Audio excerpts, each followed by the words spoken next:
Hi Charlie, it's Lucy. I just thought this quick video might be useful. Obviously your first week at SHU, I won't be there for 3 of the days because I'm having some holiday days, and I'm not sure whether your IT account will be set up just yet, because they have to get all your references in and everything and then generate a staff ID number and then request an IT account. So it can take a bit of time and you might not have access to this site, maybe until your second week. But I thought it would be helpful just to give you a bit of a guided tour around it. And then you can use this at a later date when you have got an account as well. Okay. So this is Blackboard. It's called My Hallam, and every staff member and student has a login account for this.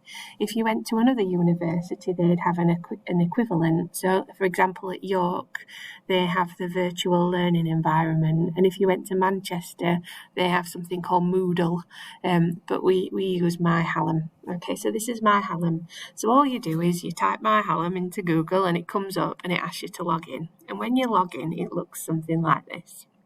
Ignore all these bits and bobs up here at the top.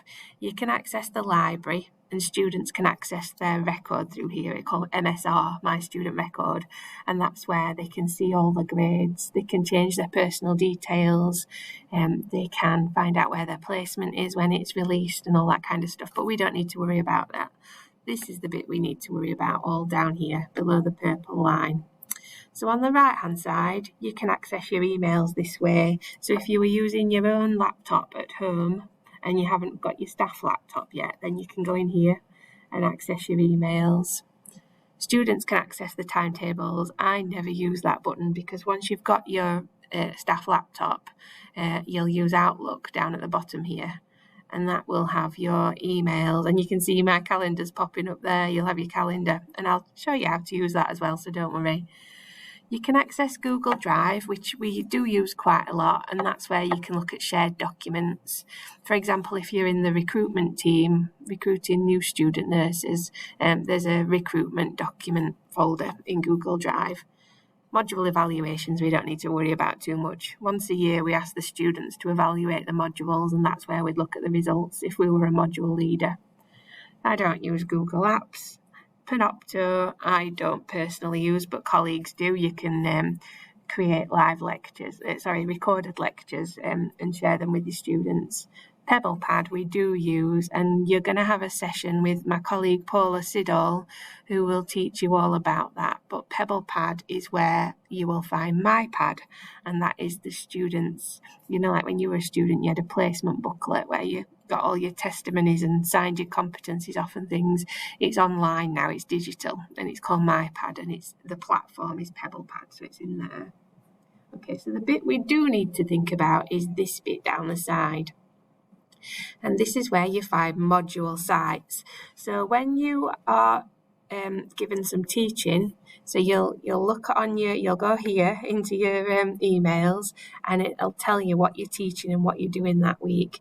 And what you have to do is go down this column at the side till you find one that says Sheffield Hallam University, and you tick it, and this brings up all your teaching. So you'll see this week, today, I'm sneakily doing this today from this session because the students aren't here. I'm in a writing retreat all day, and it tells me the name of the session, what room it's in, and so on. As you can see, I've not got any teaching for a little while because it's the end of term. But once it gets to September, you'll start to see, there we go, loads of teaching sessions appearing in my timetable. And every week it'll be full of teaching sessions. Okay, and so this tells me that the module I'm teaching is called Personal and Professional Development. It's Personal and Professional Development Seminar B. So now I'm going to go on Blackboard and I'm going to find the module that's called Personal and Professional Development. So it's alphabetical. I scroll down. There are hundreds. I'm enrolled on lots of sites. You probably won't be enrolled on so many to start with, thank goodness. So you have to go all the way down to P. I'm nearly there. LMNU P. Personal and Professional Development. So you can see there's a couple of sites here. One is last year's site because it says 2020-21, so I know it's not that one. It's this one because it says 2021 to 22. At the moment, it says unavailable to students because it's hidden from view until the term starts. But what the module leader will do nearer the time is go on there and put make available to students, and then they'll be able to see it. But because we're not students, we're staff, we can actually go on it. So when we click on it, it takes us into the module site for that module. There might not be very much on this version just yet, because the module leader has got the summer to develop it and then share it with the students on the first day of the module beginning. So it's worthwhile finding one of the modules that you're enrolled on and just scrolling down. So you'll see we're on the module homepage, and this is where announcements tend to appear. In fact, I'll go into last year's site and then there'll be a bit more on it to show you. So I'm going to go into last year's site, the one that we're using currently up until September. So this is last year's site, and you can see that on the home page there's loads of announcements. So it might be welcome, it might be telling the students how to find their rooms, it might be about assignment support, it might be if a teaching session's cancelled because a lecturer's gone off sick or somebody else is covering for them, because we try and find cover, we try to never cancel a session. So all that kind of stuff. Look, that your refer submissions due in, all those kinds of announcements are posted by the module leader. Then there's a tab called Introduction to the Module, and Ian is the module leader, and he has been fancy and done one of those Panopto things that I was showing you earlier. So I would just press on that and I can watch a little recorded introduction to the module. Module documents tends to be the module descriptor, so you can click on that and it tells you all about the module, what the learning outcomes are, who the module leaders are, what the assessment is, so they're worth having a look at. And then every module site has staff details, and so you'll be expected to do this, just to pop on to the modules that you're teaching on and add your details. So there's me, so I've put my name, my email address, a picture of myself and my Zoom link. And all you do is you press create profile and then fill that in, and that's it. You probably only just need to put your email address in, but I can show you how to do that again if need be. Okay, and so then going down, this is the most important one, learning materials.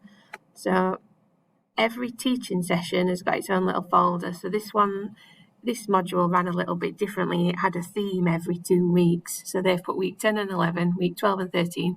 Normally it'd just say lecture 1, lecture 2, lecture 3 and so on. So you can click on any. We'll click on the first one. And it tells you what the students should be doing that week. Okay, so if you are teaching into a module, you just find the module, you find the learning materials, you find the name of the session that you're teaching, and like I say, it normally does just say lecture 1, lecture 2, seminar 1, seminar 2. This one's a little bit more baffling. And then you just look at the materials that are there and prep them. So you don't actually have to write the teaching session every time you teach.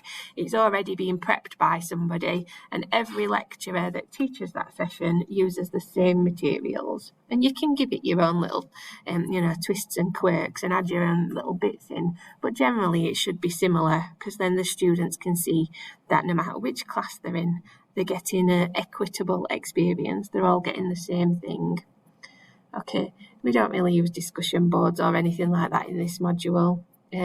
Support resources, I'm not sure what's in there. Oh, it's the reading list. So the reading list is in there, and some helpful resources for the students.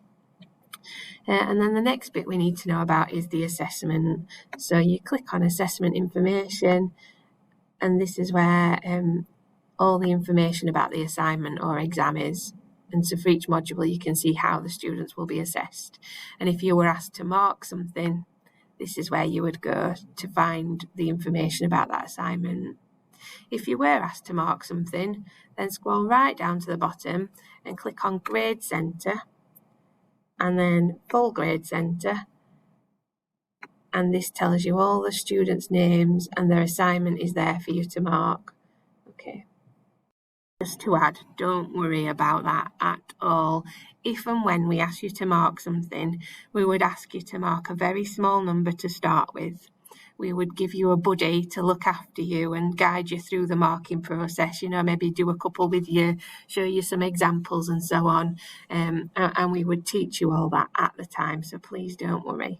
So all these are the module sites. So this is where you would go if you're teaching. To find what you're meant to be teaching.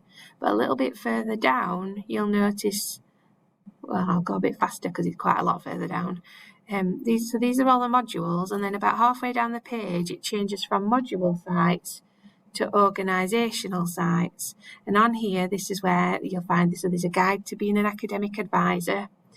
Each group of students, each cohort has a Blackboard site and a mandatory training site. And I think a placement hours site and things like that, so where they upload the placements. So nothing too much to worry about. You might want to have a look at one of the organisational sites because it tells you quite a lot about the cohort of students and all the things that they've got to do.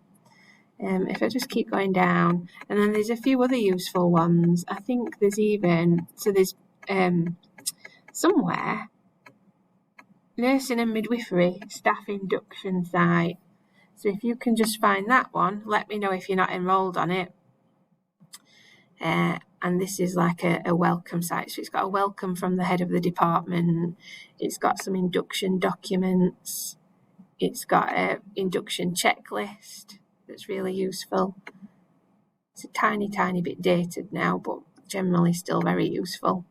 It's got abbreviations, because just like in healthcare, we do like acronyms and abbreviations in nursing, in education. So you could have a look at that. It's got a little bit about the MSc Healthcare Education, because a lot of our new lecturers tend to enrol on that course. And then this is where the abbreviations start. DLT is the department leadership team, so that is line managers. And CMT is the course management team, and they are not principal lecturers, they are senior lecturers, and they are the staff who manage the courses. So Kath is the midwifery course leader, Jane is the learning disability course leader. I was the course leader for the BSc nursing, but now it's Sarah McDonald. So this does, I will make sure I update this actually, but it's got the level managers on there and so on. So you can see who everybody is, and we'll get you to meet these people. Okay. So yeah, hopefully that's useful. I really do think though the best way to learn your way around this site is just to have a play. So as soon as you've got your staff login details from IT, feel free, just come on here, Google My Hallam, log in with your details and have a wander around the Blackboard site.